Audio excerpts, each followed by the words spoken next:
Assalamualaikum warahmatullahi wabarakatuh. Saya dari kelompok 14 yang beranggotakan Rika Septapati Dewi dan saya sendiri, Tiffany Kaisari, akan mempresentasikan tentang latihan membuat penyuntingan, kalimat efektif, paragraf yang padu, dan diksi. Kalimat efektif, pengertian. Kalimat efektif adalah suatu kalimat yang dapat mengungkapkan dengan jelas makna penulis sehingga mudah dimengerti oleh pembaca maupun pendengar. Selain itu, suatu kalimat dikatakan kalimat efektif apabila sesuai dengan kaidah-kaidah kebahasaan. Ciri-ciri: 1. Sepadan, 2. Paralel, 3. Hemat, 4. Cermat, 5. Logis. Latihan menyunting kalimat efektif. Contohnya, kalimat tidak efektif.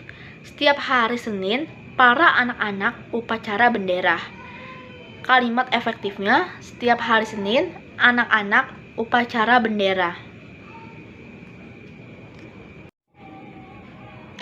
Paragraf yang padu.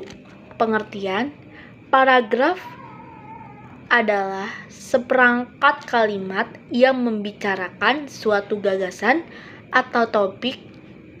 Kalimat-kalimat dalam paragraf memperlihatkan kesalahan pikiran atau mempunyai keterkaitan dalam membentuk suatu gagasan atau topik. Syarat-syarat paragraf. 1. Kesatuan paragraf. Dalam sebuah paragraf terdapat hanya satu pokok pikiran. Oleh sebab itu, kalimat yang membentuk paragraf perlu ditata secara cermat agar tidak ada satupun kalimat yang menyimpang dari ide pokok paragraf itu. Selanjutnya, saya Ripka akan memaparkan bagian latihan menyunting paragraf. Di layar ada satu contoh paragraf berikut ini. Tidak ada yang menyangka Ratna menjadi seorang penulis novel terkenal. Novel merupakan sebuah karya sastra berbentuk prosa.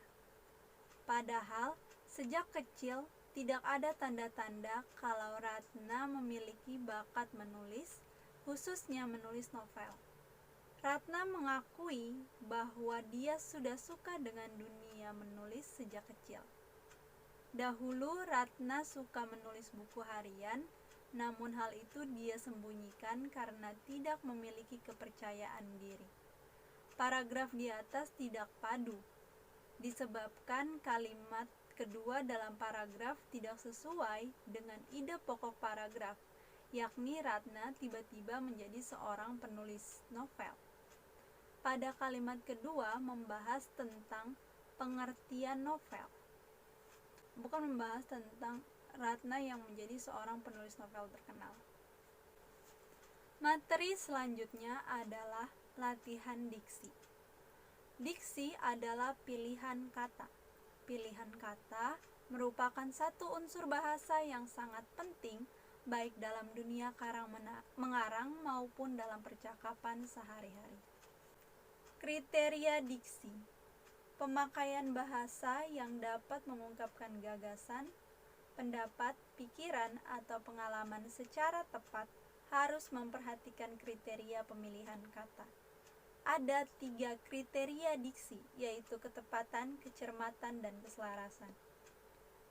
Syarat diksi: pertama, penggunaan kata konotasi dan denotasi dengan cermat. Kedua, penggunaan kata sinonim atau maknanya secara cermat. Ketiga, dapat membedakan kata-kata yang memiliki ejaan yang mirip. Keempat, penggunaan kata kerja pada kata depan harus secara idiomatis. Latihan penggunaan diksi. Contoh pertama, baik pedagang ataupun konsumen masih menunggu kepastian harga sehingga tidak terjadi transaksi. Kalimat di atas menggunakan pemakaian kata yang tidak tepat, yaitu kata ataupun. Seharusnya menggunakan kata maupun. Maka kalimat yang benar adalah baik pedagang maupun konsumen masih menunggu kepastian harga sehingga tidak terjadi transaksi. Contoh kedua, Bu Joko pergi ke supermarket membeli sayur wortel, sayur buncis, sayur brokoli, dan sayur kembang kol. Kalimat di atas tidak menggunakan pemakaian kata yang tepat. Penyebutan semua jenis sayur pada kalimat tersebut dapat diganti menggunakan kata sayur-sayuran. Contoh ketiga, rumah itu dibiarkan kosong dari minggu lalu.